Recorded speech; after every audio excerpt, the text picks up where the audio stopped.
Ahí se ve bien de nuevo la página que estamos leyendo, Jessy. Sí, profe, se ve muy bien. Genial.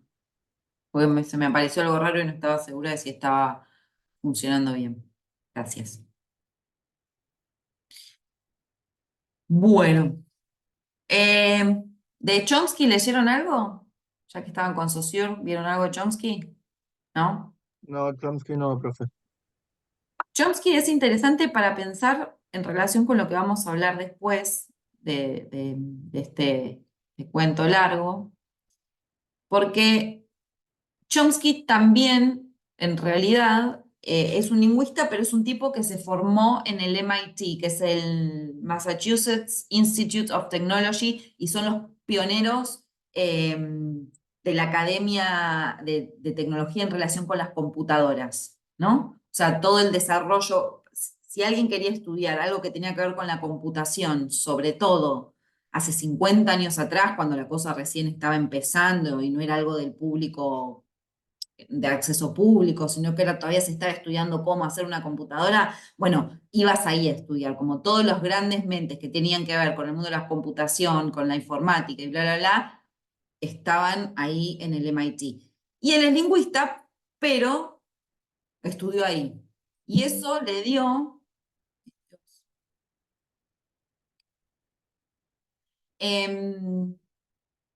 y eso entonces le dio un tipo de, están apareciendo cosas que no sé qué son.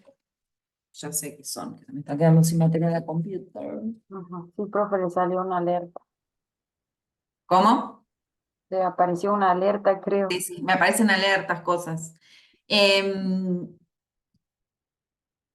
Estaba con Chomsky. Hola Mariano, Mariano, Daniel, ¿cómo andás? Hola, profe. Hola, chicos. ¿Cómo va? ¿Todo bien? Te Hola, pongo un Daniel. poco en ¿Todo tema para bien? saber en qué estamos. Estamos Ujú. hablando, estamos leyendo de esta página sobre la hipótesis de Sapir-Whorf, que es una hipótesis lingüística. El link está pegado en el cronograma de lecturas, así que después, porque ahora vamos por la segunda parte, pero después léelo, que va a ser muy importante para el cuento que vamos a leer, que es la historia de tu vida, ¿sí? Es importante tener como esto más o menos en claro. Em, Estamos con Chomsky. Me estoy yendo por las ramas, pero bueno, como esta es una clase que tenemos extra en un punto, me voy a ir por las ramas tranquila. Em, Chomsky entonces viene del MIT, o sea que era un tipo que estaba en una universidad, pero rodeado de toda gente que estaba estudiando otras cosas que tenían que ver con eso. ¿Y de qué manera por qué lo estoy diciendo? Porque lo que Chomsky propone es un modelo, el primer modelo que propone es el modelo computacional. Él quiere pensar un modelo lingüístico para explicar cómo funciona el lenguaje humano, ¿sí? Y para eso va a utilizar un montón de ideas que vienen del mundo computacional. Él después va a ir reformulando ese modelo, pero es importante porque es uno de los modelos importantes fue el de la lógica computacional. Pero al margen de esto, y en relación con la hipótesis Sapir-Whorf, uno de los postulados más importantes de Chomsky, que hasta el día de hoy son una hipótesis, porque no se ha podido comprobar como cortándole la cabeza a alguien y viéndolo, pero que por las distintas evidencias pareciera que es cierto. Lo que Chomsky dice es que todos los seres humanos nacemos con en el cerebro un módulo o una parte del cerebro que es la GU, la gramática universal. La gramática universal es entonces algo propio del ser humano que el resto de los animales no tiene y que es lo que nos posibilita a nosotros hablar un lenguaje. Es decir, que hay una parte del cerebro humano dedicada especialmente a que nosotros seamos capaces de adquirir lenguaje. Digo, porque si vos te la pasás durante años y años intentando que un gato hable, le intentás enseñar español a un gato, no lo vas a lograr nunca. ¿Se entiende? O a cualquier otro animal, a lo que sea. Chomsky dice, bueno, ¿por qué nosotros los humanos sí somos capaces de eso y el resto de las especies que no? Es porque tiene que haber algo en nuestro cerebro, una parte que está dedicada solamente y especialmente a eso y que el resto de los animales no lo tienen. El resto de los animales pueden gritar, pegarse alertas y qué sé yo. Él habla del lenguaje humano, un lenguaje donde uno puede escribir literatura, hacer hipótesis, digo, un animal podrá gritar algo que el resto entiende que es peligro, entonces salen corriendo, cosas por el estilo, pero no un lenguaje estructurado como el que hablamos los seres humanos. Entonces, la idea esta de la gramática universal me interesa en relación con lo que estamos viendo, porque, y un poquito más para que le crean a Chomsky, calculo. Chomsky lo que dice, para fundamentar su teoría, es que básicamente los niños o los bebés reciben muy poca input, sería decir, como los estímulos que reciben los chicos y los bebés no son tantos, ni tan ordenados y ni tan iguales en todo el mundo, como para justificar que los pibes después a los 2 años de repente hablen. Y si uno lo piensa, es verdad. Digo, ¿no? Digo, los chicos de distintos lugares del mundo, de distintas clases sociales, con padres, sin padres, institucionalizados, ¿no? Digo, con mucha gente alrededor hablando, con poca gente alrededor que les habla, más enchufados en la tele, menos enchufados en la tele, que les leen, que no les leen, pero todos más o menos a los 2 años empiezan a hablar. Y él dice, entonces no puede explicarse que los pibes hablen solamente porque alrededor tienen gente que les habla y que hablan entre ellos y que ellos escuchan y entonces piensan y de repente, pumba, se largan a hablar, ¿no? Dice, esa explicación que era la que existía en lingüística hasta ese momento, que es como, bueno, sí, los pibes empiezan a hablar porque alrededor hay gente que les habla y ellos escuchan hablar a los demás y entonces dice, eso no puede ser la única explicación. Digo, que es necesario, sí, y que el pibe va a hablar la lengua de lo que le hablan alrededor, si al pibe le hablan alrededor inglés, va a hablar inglés, si le hablan alrededor francés, francés y así con todas las cosas. Pero él dice, tiene que haber algo atrás de eso. Tiene que haber una parte del cerebro de los humanos que esté preparada para recibir información de una lengua X, la que sea, español, inglés, y que ese cerebro, al recepcionar esos pocos estímulos, él dice que son estímulos muy débiles porque no son muchos ni muy variados, ¿sí? Hacen que algo se desarrolle y se active en el cerebro y el chico inmediatamente tenga la capacidad de organizar eso en lenguaje. Otro ejemplo que dice es, ¿cómo se explica que los chicos, teniendo estímulos de lo que escucha alrededor, sean capaces de decir frases que nunca escucharon? Y no que nunca escucharon, que no escucharon las palabras, sino que nunca escucharon una frase armada de esa manera. Dice, eso es porque hay una GU, porque el chico de alguna manera entiende, y todas las personas que hablamos entendemos, que hay un verbo, hay alguien que realiza la acción del verbo, hay algo que... ¿Se entiende? Digo, porque si no, todo el mundo estaríamos hablando tipo como ET, ¿no? Casa, teléfono, digo, y los chicos hacen eso muy poquito tiempo y de repente ya se ponen a armar frases. Es como que les baja, ¿vieron? Les baja la gramática y de repente el pibe te hace frases. Y vos decís, ¿cómo puede ser? Bueno, Chomsky dice, la teoría, la hipótesis de Chomsky es que eso es porque nosotros tenemos, los seres humanos, la GEU, es decir, una capacidad especial humana en el cerebro que nos hace ser capaces de, a partir de un estímulo débil, poco, desorganizado, en algunos casos muy poco estimulado, ¿no? Porque hay familias que no estimulan mucho a sus chicos y esos chicos igual hablan gramaticalmente correcto, ¿no? Que hace que los pibes de repente manejen el lenguaje, lo entiendan y lo hagan. Otro ejemplo que pone que está muy bueno es cuando los chicos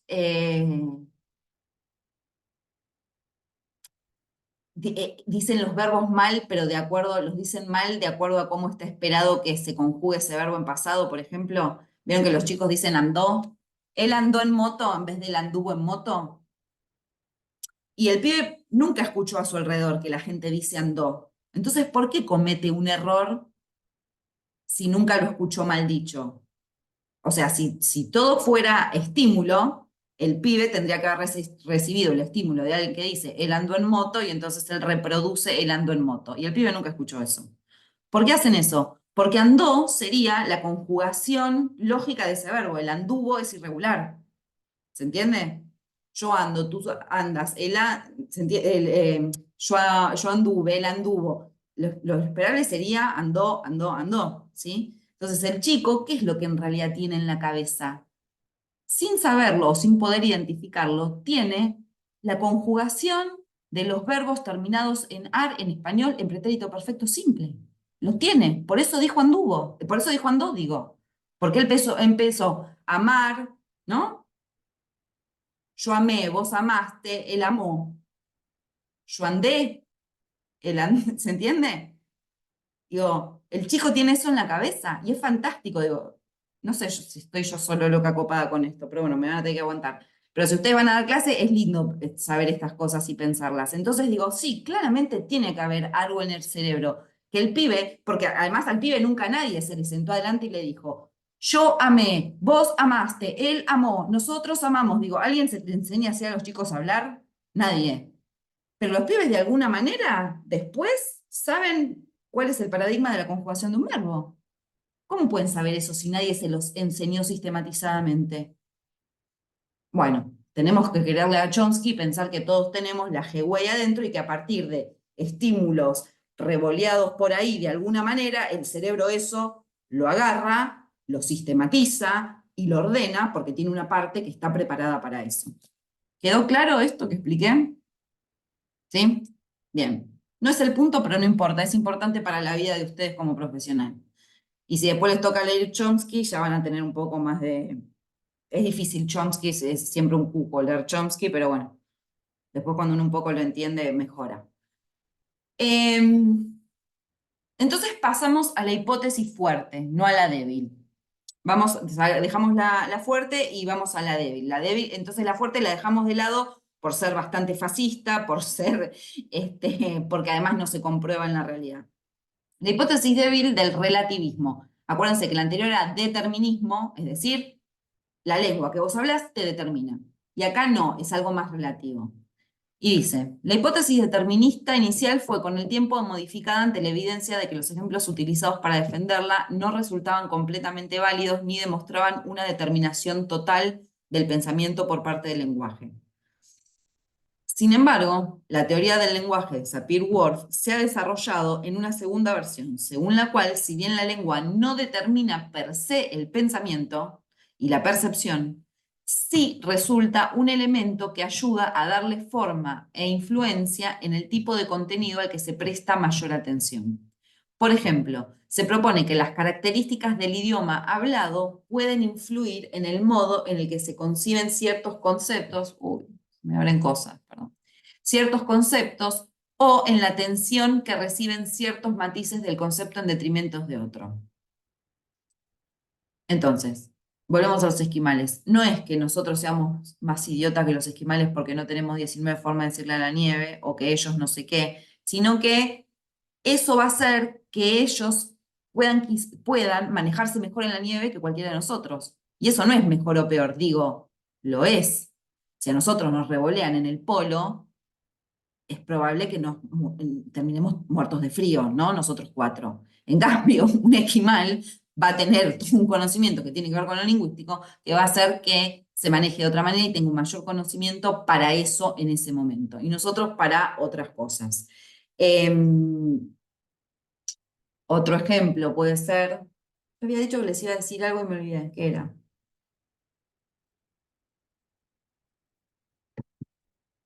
El ejemplo del quechua con los dos tiempos verbales. Alguien que es hablante del quechua, probablemente, se le puede explicar, alguien que es solamente hablante del quechua, se le puede llegar a explicar de alguna manera cómo pensamos nosotros distintas dimensiones del tiempo, ¿no? Cómo pensamos en el pasado, en el presente, en el futuro, como 3 momentos diferentes y a partir de ahí organizamos nuestros tiempos verbales y nuestra forma de pensar las cosas, ¿no? Porque las pensamos de esa manera. Y acá ya, esto ténganlo en mente porque va a tener un poco que ver con lo que vamos a leer. Ahora bien, hay un montón de hablantes del quechua que también son hablantes del español, en nuestro país sobre todo, ¿no? Digo, y que esas personas no hablan español sin entender que hay tiempos. No. será un traspaso que tienen que hacer, una forma de pensarlo distinto y qué sé yo, pero esas personas de todas maneras pueden hablar también español y pueden entender perfectamente si alguien se está refiriendo al pasado, al presente, al futuro.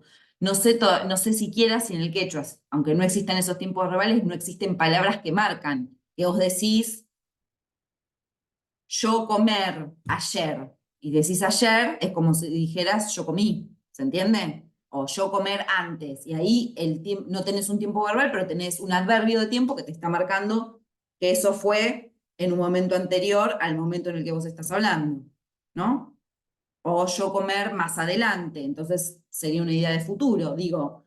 Por lo tanto, si bien no determina el lenguaje, nuestro pensamiento, sí lo influye. Y eso es lo interesante de la hipótesis de Sapir-Whorf, que de alguna manera la forma en la que nosotros pensamos tiene que ver con el lenguaje que habitamos, la lengua que habitamos. ¿Sí? Ya me acuerdo. O sea, vieron que les dije que les había puesto los ejemplos de género en el inglés, que no había género para los sustantivos, solamente para las personas y los animales.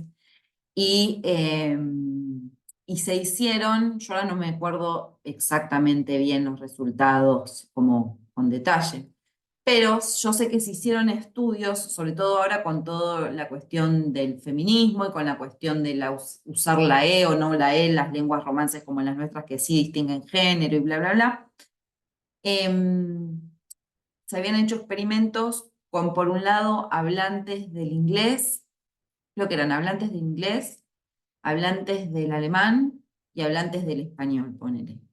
Y en esos experimentos como que les daban, no me acuerdo si eran dibujos o palabras directamente sustantivos a personas adultas, y les pedían que las organizaran de cierta manera, no les decían, ¿qué te parece que es más masculino, casa o perro?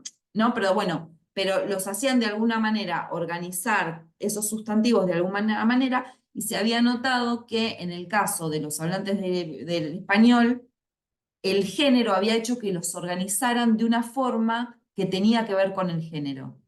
Como si me dijeras, bueno, si pensás, tenés una mujer y un hombre, y tenés todos estos sustantivos, ¿a quién le pondrías tal sustantivo y a cuál otro? Y no casa o auto, que por ahí es más marcado genéricamente, pero por ahí mesa y banco. Nosotros por ahí le pondríamos mesa a la mujer y banco al varón porque son, ¿no? Masculino y femenino. En cambio, un yankee, alguien que habla inglés, que no son ni masculino ni femenino, por ahí los organiza de otra manera. Entonces había visto que había algo de eso, ¿no? Como esta idea de que el hecho de que los sustantivos tuvieran género marcado hacía que las personas organizaran ciertas ideas, ciertos conceptos de una manera diferente de las personas que venían de lenguas donde el género no estaba marcado, ¿no? Y eso sería como una comprobación de la hipótesis Sapir-Whorf en un punto. Ahora, ¿eso significa que todos los hablantes del español son machistas y que los que hablan inglés son feministas? No, claramente no. Eso sería la hipótesis dura y determinista. Sí que hay estructuras de pensamiento que van pegadas al idioma que hablamos.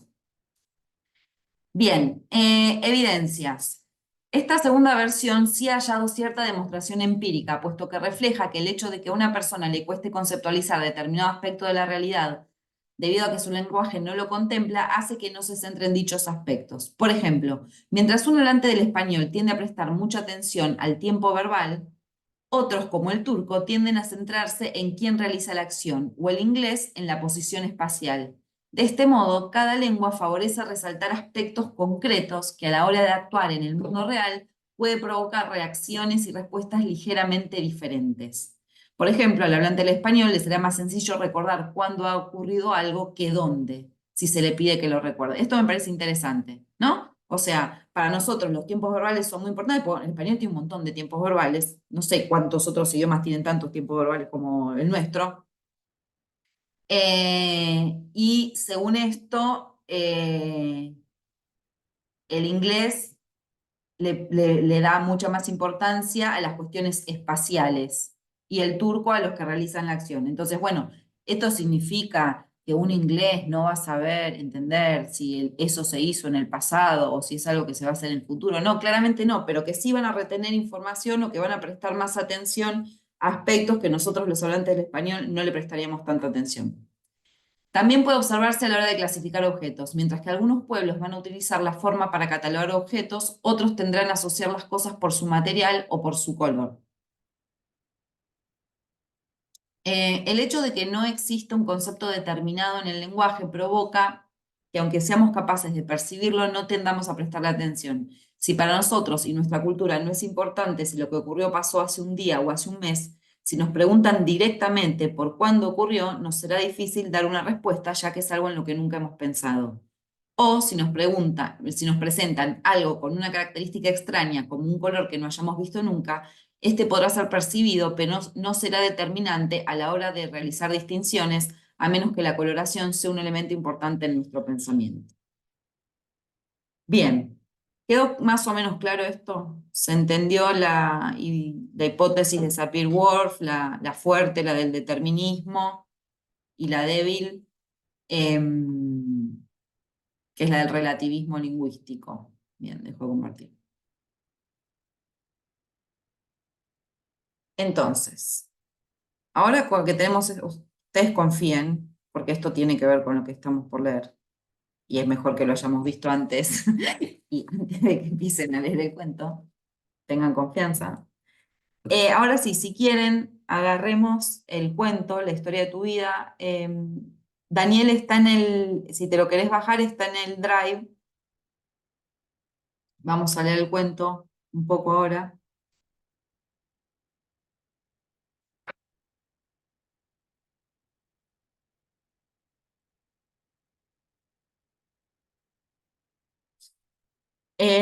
Todos están leyendo del PDF que yo les di, ¿no?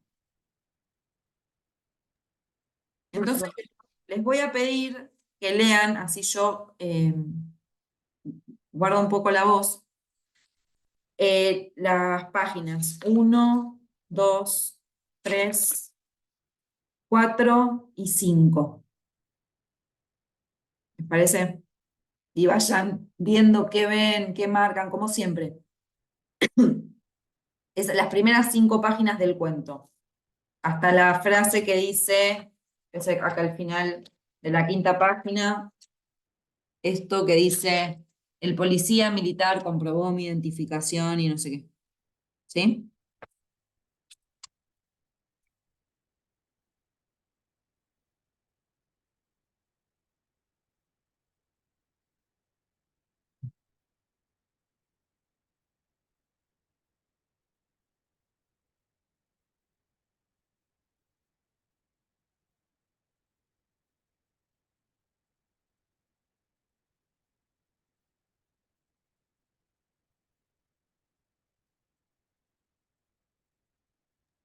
La Torre de Babilonia, ¿no, profe?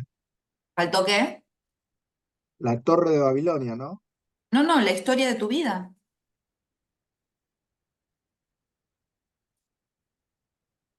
El cuento que se llama La historia de tu vida.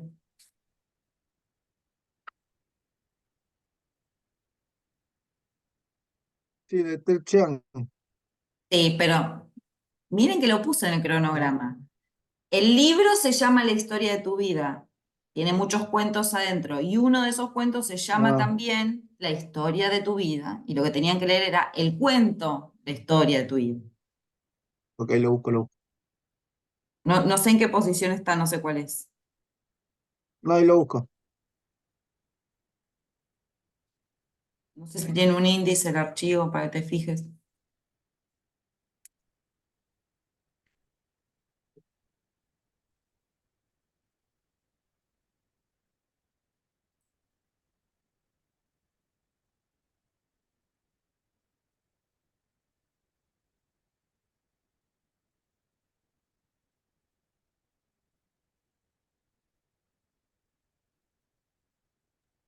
En la página 99 me figura Mariana, no sé si lo encontré.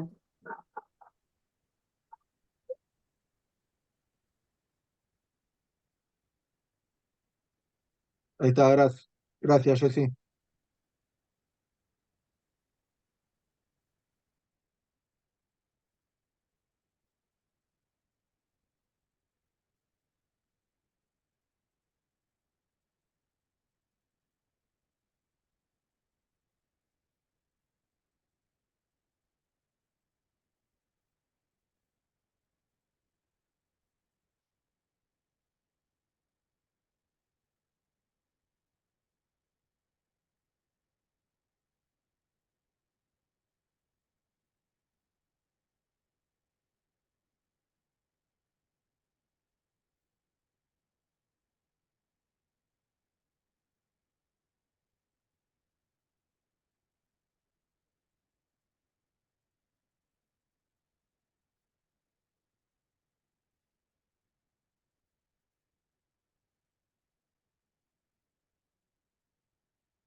Cuando vayan terminando, avísenme.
Hasta la página 5, ¿eh? Oh, tengo medio de 100.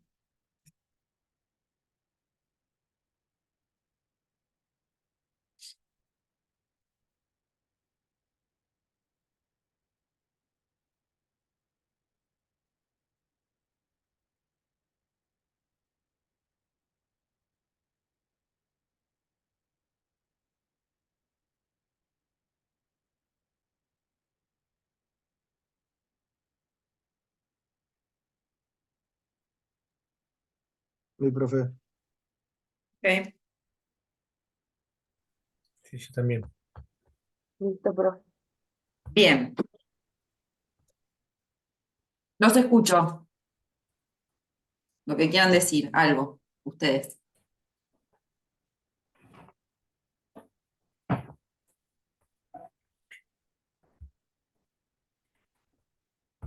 Me resultó difícil entender la última parte. Ok, ahora vamos con eso. Pero de lo que entendiste, enfoquémonos en lo positivo, no en lo negativo.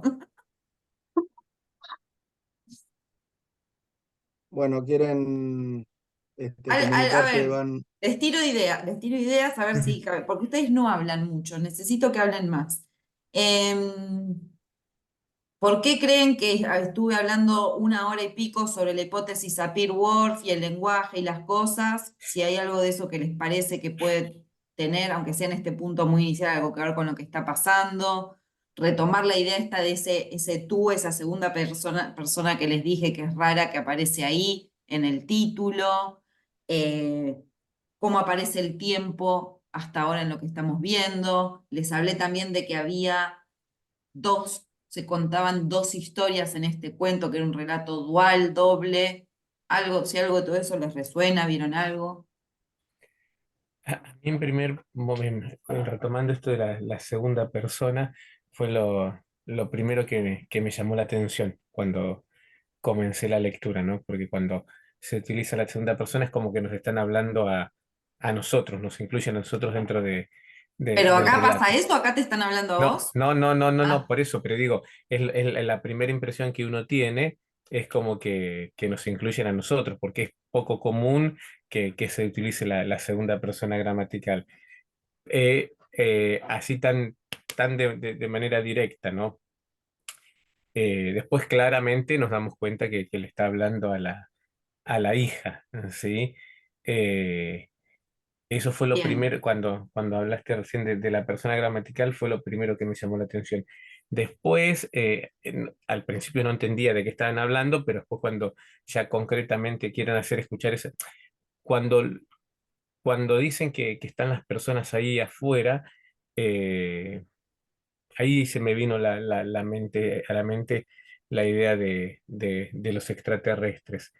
Eh, y en cuanto a la grabación y la imposibilidad de poder entender lo que estaban diciendo, ahí fui directamente al texto de Chomsky, esta teoría de Sapir-Whorf, ¿no? Que habla de que el ser humano tiene un aparato propio y que por ahí por eso no puede llegar a captarla con definición y que lo que necesita es el contacto directo.